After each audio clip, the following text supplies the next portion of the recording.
আমেরিকার সঙ্গে লড়ার জন্য সামরিক ক্ষমতা সংরক্ষিত রাখছে ইরান। যুক্তরাষ্ট্র এক পা ফেললেই আঘাত আসবে একের পর এক। ইরানের হাতে থাকা সামরিক শক্তি যেন আগুনের গোলা, যেটা শুধু সময়ের অপেক্ষায়। মধ্যপ্রাচ্যে যেন ঝড় বইছে। ইরান ইসরায়েল সংঘাত যখন চরমে, তখনই আরও বড় বিস্ফোরণের আশঙ্কা। এই সংঘাতে যুক্তরাষ্ট্র সরাসরি জড়িয়ে পড়তে পারে।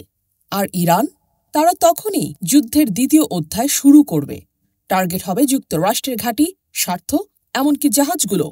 এই হুঁশিয়ারি এসেছে তেহরান থেকে সরাসরি। আল জাজিরাকে দেওয়া এক সাক্ষাৎকারে ইরান ভিত্তিক মধ্যপ্রাচ্য কৌশলগত গবেষণা কেন্দ্রের বিশ্লেষক আব্বাস আসলানি বলেন, যুদ্ধ এখন শুধু ইরান ইসরায়েলের মধ্যে সীমাবদ্ধ নেই।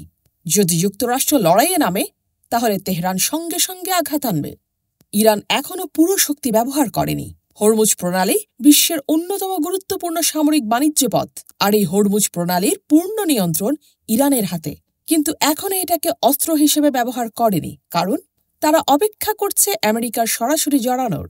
আসলানি স্পষ্ট করে বলেন, ইরান ইচ্ছাকৃতভাবে কিছু শক্তি রিজার্ভ করে রেখেছে, যেটা আমেরিকা ঢুকলেই যুদ্ধের নতুন পর্বে সেগুলো ব্যবহার করা যায়। আর এই নতুন পর্বে ইরানের লক্ষ্য হবে যুক্তরাষ্ট্রের মধ্যপ্রাচ্য ঘাঁটি, জাহাজ এবং সব আঞ্চলিক স্বার্থ।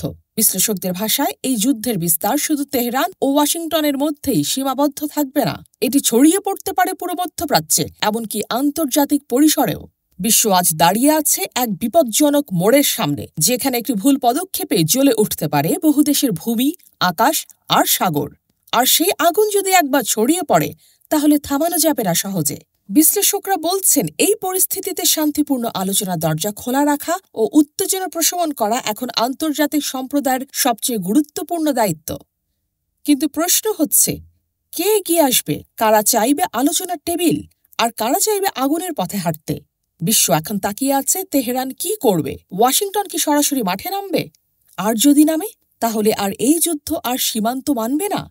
আপনি কি মনে করেন?